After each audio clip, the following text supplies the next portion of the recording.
Yes. So, hello again. My name is Sierra McKenzie, and I'm one of the summer associates with the Jesse Baldy Park Fund. And my name is Emma-Katherine Bowers. I'm another summer associate here, and I'm from North Carolina. So Mr. Frazier, if you would, please go ahead and tell us a little bit about yourself, your name, where you live in the city, how long you've been here, a bit about your ties to Jacksonville. My ties to Jacksonville, born and raised here in Jacksonville, born at a building, I don't even know whether it still exists or not, but it was called Brewster Hospital. And that is where the colored babies were birthed and brought into existence. If you go back to the year 1950 when I was born. Oh yeah, mom was a nurse, dad was a postal employee, and he was a strict disciplinarian, and she was a sweet, nice nurse person. And we lived in what I would suggest is probably a lower middle class neighborhood, upper middle class by Black folk standards. And because both of my parents had good jobs, so it was a grand experience coming up in the northwest quadrant of Jacksonville. I had great school teachers and a lot of great friends, and grew up in a pretty decent neighborhood where neighbors looked out for other children. And back in an era when you didn't have crime. I mean, I am so old. How old is he? I am so old that we would leave to go downtown and leave not only the doors unlocked and open, but the windows as well. It was, for the most part, I think, a pretty fairly and uneventful childhood existence. It was warm. Our household was filled with love and caring, and people who had strong moral fiber and ethics. We're taught to do what was right. Thank you so much for taking some time to introduce yourself. Our next question is just for you to tell us about a place in Jacksonville that's meaningful to you. And if you don't mind sharing a story about the time that you spent there or why it has so much meaning to you. Well, I oftentimes tell the story about my mom, who was a civil rights activist. And so much of our background centered around Hemmings Park, which is now James Weldon Johnson Park. It was the ground level zero of everything that happened in Jacksonville, a number of department stores where we would shop and places where we would eat. Of course, this is back in the era before public accommodation and desegregation. But I remember being outside the park at a civil rights demonstration with my mother, and my dad had told her not to go down there and told her that she was doing wrong by following behind Rutledge Pearson, who in Jacksonville, Florida was Martin Luther King Jr.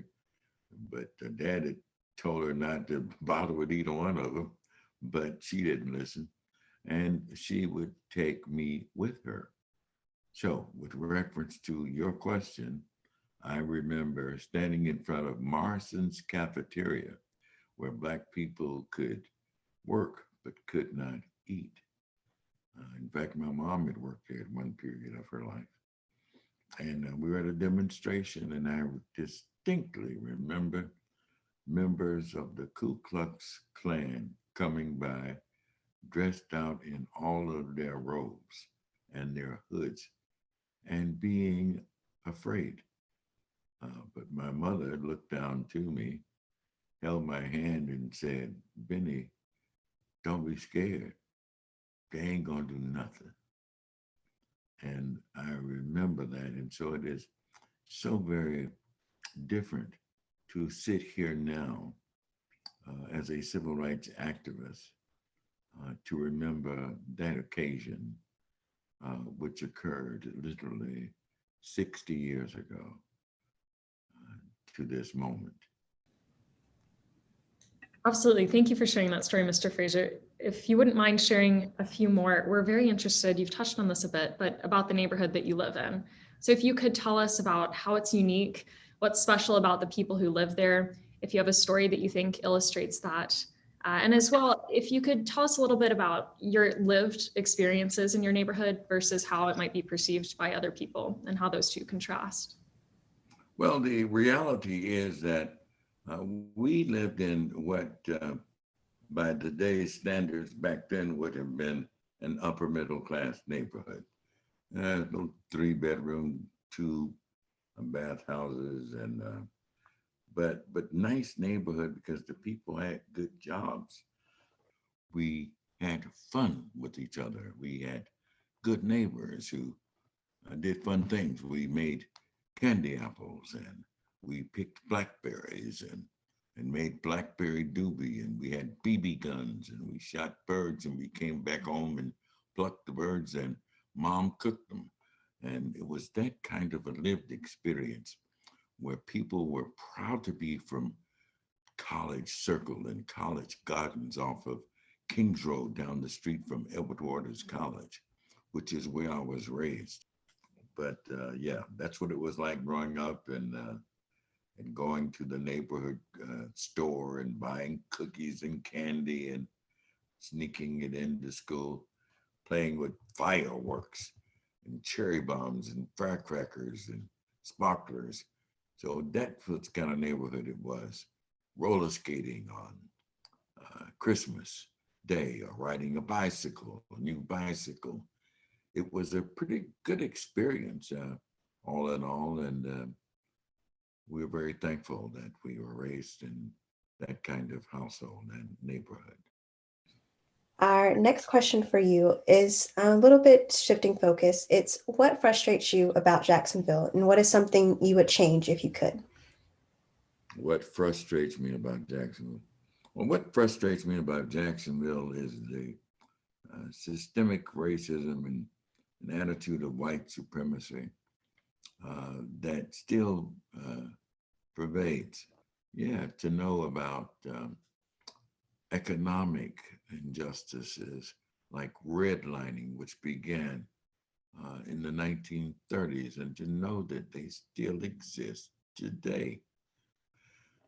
Health care disparities, education, housing, legal disparities. Still a great question about trust and transparency and accountability on the part of the police. When white folks go through a pandemic, but Black folks have been going through a pandemic for generations. High blood pressure. What about diabetes? And there's just so many different racial disparities that are glaring and that jump out at you, that you wonder, why haven't these issues been addressed? I think it has to do with policies, practices, and procedures, and just good old-fashioned racial discrimination. So building on your last answer, we've heard you talk about what frustrates you most, what seems to be one of the biggest challenges you face in your work in the community. And given that, we've heard also in some of your other work, you reference this idea of building neighborhood by neighborhood and house by house. And so given that reference, that language, I'm curious, could you tell us a little bit more about how you see that as a way for Jacksonville to move forward?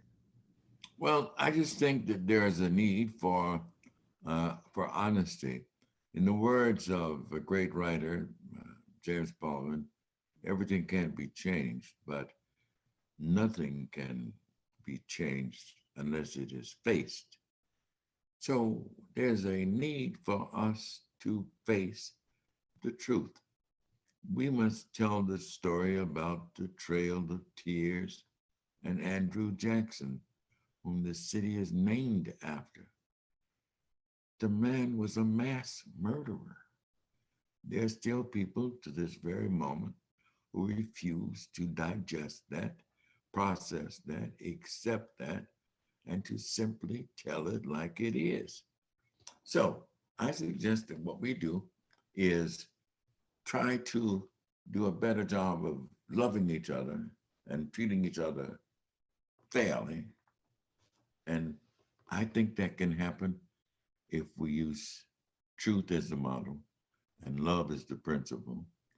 And we can do it by standing up and speaking out against any and all forms of social, racial, or economic injustice. We can do it community by community, house by house, neighborhood by neighborhood, person by person. We need to become a city that is too busy to hate. Our next question for you, we know that you're a very embedded figure in the Jacksonville community, especially as it relates to your organization, Northside Coalition. And we're curious, when you're speaking with people around the city, what do they have to tell you about how they're feeling about Jacksonville and where they wish to go from here? Well, we've heard a great deal. We actually instituted a couple of years ago a program that we call Boots on the Ground. And we talk to people one-on-one, up and down zip code 32209, where there are 34,000 people, and in some 10-block census areas, more than 50% of the people living there are living below federal poverty guidelines. So we got a chance to talk to those people about their cares and their concerns and their challenges. They're concerned about law enforcement and not being treated fairly by the police. They're concerned about places and things for their children to do that are positive and productive. They're concerned about housing, because housing is a major issue for them. So that we understood, after talking with them and our own spatial studies, that there is in fact a direct connection, an inextricable link, if you will, between poverty, unemployment, economic decay, gun violence, and crime. And we wanted to ask about both your least favorite and favorite memory in Jacksonville. Least favorite and most favorite. Well, one of my least favorites was how this organization got its start. I was on a BP service station at Sutel and Moncrief, listening to a Black woman being cursed out by a foreign national person. And I was so provoked. Oh my goodness. I was angry. That's putting it the nice way. And so after I talked to this person and told him how wrong it was to talk to this Black woman like he was talking to her, I left and I went home and I got on Facebook and I initiated an economic boycott of that particular station. And that is how the Northside Coalition got its start. Favorite memory would probably be sitting at the Duval County Public School Board meeting, in which the school board voted to change the names of 6 Confederate schools after we pushed for it for so long. It was not about monuments or brass or metal or stone, but about what these things represented. It wasn't about our angst or disappointment or anger with Southern heritage. It was about our disgust with Confederate heritage. And we weren't against collard greens, mac and cheese. That we were in fact against the perpetuation of slavery and white supremacy and people treating other people wrong, not based on the content of their character, but rather the color of their skin. So that was a marvelous moment for us. Our next question for you is simply, what is your vision for the future of Jacksonville? And we know that you have been here all your life, but do you see yourself staying here long term? Oh yeah, I was born and raised here. So, and I've lived other places, Atlanta, New Orleans, Washington, D.C., Maryland, Virginia. But no, this is home.